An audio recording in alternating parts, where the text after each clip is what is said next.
Time to grade the offseason so far for the Denver Broncos. Free agency period is, it's winding down, and I don't know that the Denver Broncos really need to make more moves. After the trade for Russell Wilson, you kind of sewed it all up there. Well, I mean, that's exactly what you needed. You needed that high-end quarterback, and yes, you paid a premium for him.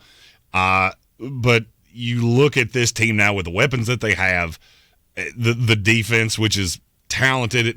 There's still a few holes on the defense, but this is a team that's going to be formidable and would be a tough out in the playoffs. We are the Sportsocracy. I'm Tank Spencer. He's Jeremy Greene, and we will give you the best and worst signings of this offseason for the Denver Broncos, as well as their upcoming NFL draft needs and the all-important overall grade for the Denver Broncos. So let's go. Best signing of the offseason. I'm going to go DJ Jones. And it's going to be a combination of DJ Jones, Quan Williams, and Billy Turner because I loved the value on all three. Mm-hmm. I can't give it to Russell Wilson because you did pay a premium.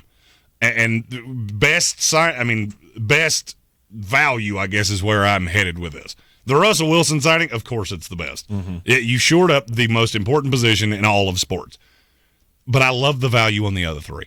I feel like Quan Williams comes in and immediately plays in the slot and is going to be a damn good slot corner for them. Billy Turner shores them up on the right side, and then you get DJ Jones, who I was really thinking was going to be a New York Jet, but he's not. I'm going to Denver. I like that signing a lot. Yep. I like the fact that they were able to bring back Josey Jewell. I said before the offseason started that I thought he was one of the guys that was going to be a value of the free agency period. And sure enough, Denver was able to keep him in town on a pretty decent deal, 2 years, $11 million. Worst signing of the offseason. To me, it's Randy Gregory, and it's not even close. That is a lot of money. I don't love the player in the first place. To me, he's a middling pass rush end, and that was with his hand in the dirt. And now you're going to stand him up, and you think that's going to go. Look, I'm not sitting here telling you he's going to be a bad pass rusher. I think $14 million a year is going to age poorly. Mm-hmm. On the opposite side of Bradley Chubb, that's not where I would have gone. I would have preferred throw it at Von Miller. I would have rather you paid $20 million to Von Miller, knowing exactly what that's going to be. Mm-hmm. I'm just not as wild about Randy Gregory, even with his hand down. I don't love him. He's still a good player. It's just I think you're going to be paying a premium for a player into their mid-30s that I'm not wild about in the first place. No, 5 years, $70 million is quite the payday for Randy Gregory. Stealing him away from the Dallas Cowboys, though. When the Cowboys suffer a defeat, I think we all win.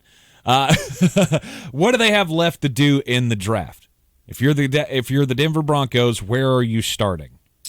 I think they need another corner. I think you need another offensive tackle. A lot of it's depth pieces. I would like to have another rotational pass rusher. You know, with the picks that they have, you start at 64 and they have 8 total.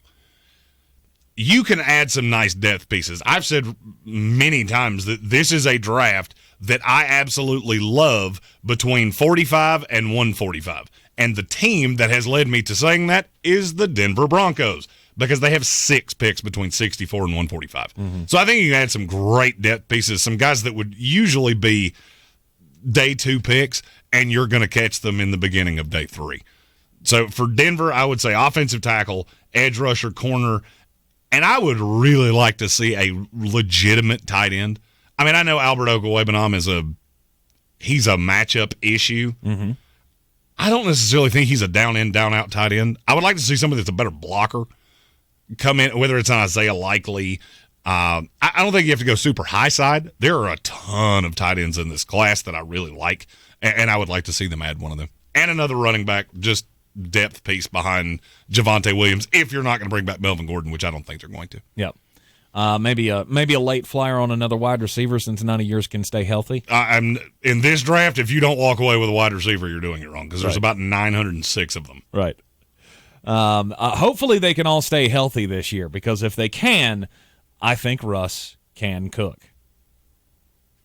I'm Tank Spencer. He's Jeremy Greene. We are the Sportsocracy, coming to you from the Ingles studio. Ingles, low prices, love the savings. Your overall grade for the for the Denver Broncos offseason so far? I can't give it an A+ because you did pay a premium for your edge rusher and for your quarterback. I also cannot ding it much because you did get one of the premier quarterbacks that was on the market that I didn't really think was available. Mm-hmm. So I'm going to say it is a solid stand-up A. Hit that subscribe button so you get all of our team-by-team content throughout the Draftmas season, including our latest mock draft. If you want to see that, it's right here. It's in my hands, and you can have it just by clicking on it. Again, I'm Tank Spencer. He's Jeremy Greene, yep. And we will see you next time.